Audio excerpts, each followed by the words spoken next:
Hey bafethu zibhizi ikhodi zethu. Ude wabe uNational Commissioner uya-edwa kula case yoVusimuzi Cat Matlala ungu-accused number 17 bafethu. Ibani nepicture nje yesithunzi sakhe sekehleli nje netapha emva koVusimuzi Cat Matlala. Hayi-ke xa kephuma apho ke unawo amagama akatsho ingathi nje yonke le case yakhe ingathi nenyawo lemfene yena u-innocent. Kungathi nje yi-character assassination yonke lento eyenzeka apho. Sizayibona kapha ethubeni ithini into yakhona ipostponelwe to i-26 zikaJune 2026. Hayi ke nizayikhumbula ndithi into yoba kunala taxi boss yaseMpumalanga uJoe Sibanyoni. Hayi naye beke appear court namhlanje ne-accused zakhe ezithu abantu akabanjwe nabo. Ukhona koyi-1 bengike ndefika ngathi bokumele ba naye abe usazilethile emapoliseni. Hayi ke uthi nje yena uyingceku kaNkulunkulu. Kutsho ngamagama akhe lawo. Uthi nje uyingceku kaNkulunkulu. So i-case yakhe ke eyabo phofu i-postponelwe to i-15 which is going to be on Friday. I-15 zikaMay 2026.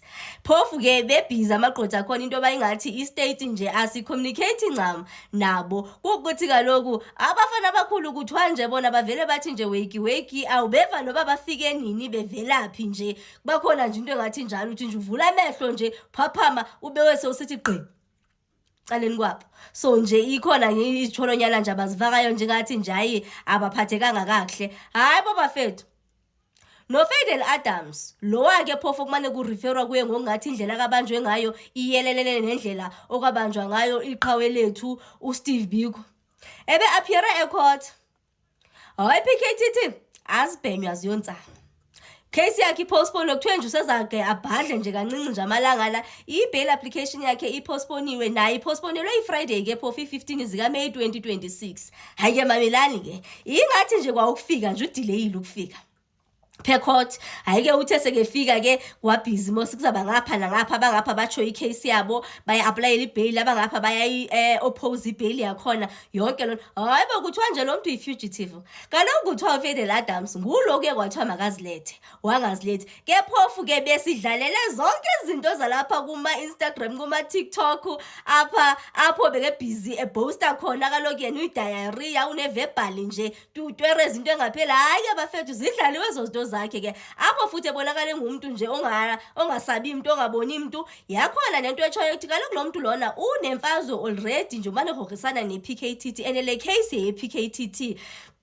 So ithini ke izawuthini umcimbi wakhona yilento esingayazi. So nje waba yadle zathethwa nje izinto ngayo into ba ifana nomcimbi onokwenza ne-address uyi-address ekwangoku because aba bathi ke benzi ngathi i-status yazi i-address yakhe ukuthi ubanjwe kwi-premises zakhe kwi-residential yakhe yase-Parliament. Kwathiwa kwayona kaloku unala property ayo property yakhe kangabe uyayiclaima ncam because unayo because of i-position yakhe akakuyisikhundla sakhe since ngokuyi-member of Parliament. Xa engatshintshanga ngasibi member yase-Parliament la address ayo address ongabe yiyo ncam eyakhe ngaphezulu kwakulo address leyo.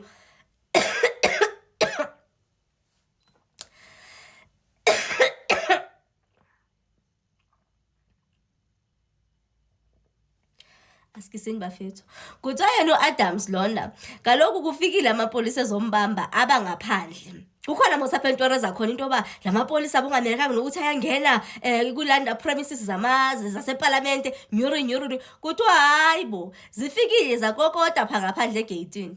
Batsho bathi hayi bangobani bathunywa into yoba bazothi b bake nje bazomphuthuma nje kancinci. Yena wala watereza kulapho bona ezezikulu zithe nje ayasimosabi thina sinajika sesilapha zangela ngaphakathi zayomthatha ngaphakathi njengoba seke senzi ngathi nje yena hayi baye bayengena endaweni bongamelanga into yoba bangene kube bengenagunya. Hayi ke basithathe basibeka into yoba hayi bathe xa begqiba kumthatha bahamba kwayogqithwa kuma-police station. Phofu ke sekenayo into ethi ngiyakhumbula mos na the first day appear ecourt waba nento ethi udinga i-medication yegxalaba kwathini. Kuthiwa hayi lo muntu lona sathi makathathe yonke into akayidingayo. Into nje ne-medication inakakathi into nje akazathi uyayidinga. Kaloku yena ngulo mane athi xa kumele uba ajongane nento nezikulu ezino-General Nhlanhla Mkhwanazi akhale ngegxalaba. Nethi xa bengathi bakudana athi hayi igxalaba ingathi seliyaphola hayi akamosabi uGeneral. Hayi ke bafethu ngoku ngumuntu nje ngathi unesifo samathambo yena ukugcinwa ngaphakathi ejele akuzumlungela. Hey hilili helele bafethu Hayi ke zidlala yonke la ndelelo yakhe bekeyenza iyadlalwa pha. Uyabona into yoba usanako nje ukuhlekahleka nje okuthile but nje uyabona uba oku kuhleka sokushiywe lixesha akusafani nokuya.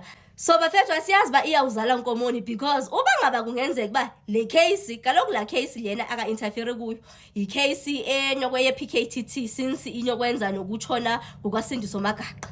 And uba ngaba le case lena kungenzeka into yoba badicide ukuyenza parallel kwenzeka uba kwale case okanye ye-PKTT uqobo. Kaloku bafethu i-PKTT zinama-prosecutors designed nje for bona, allocated to them.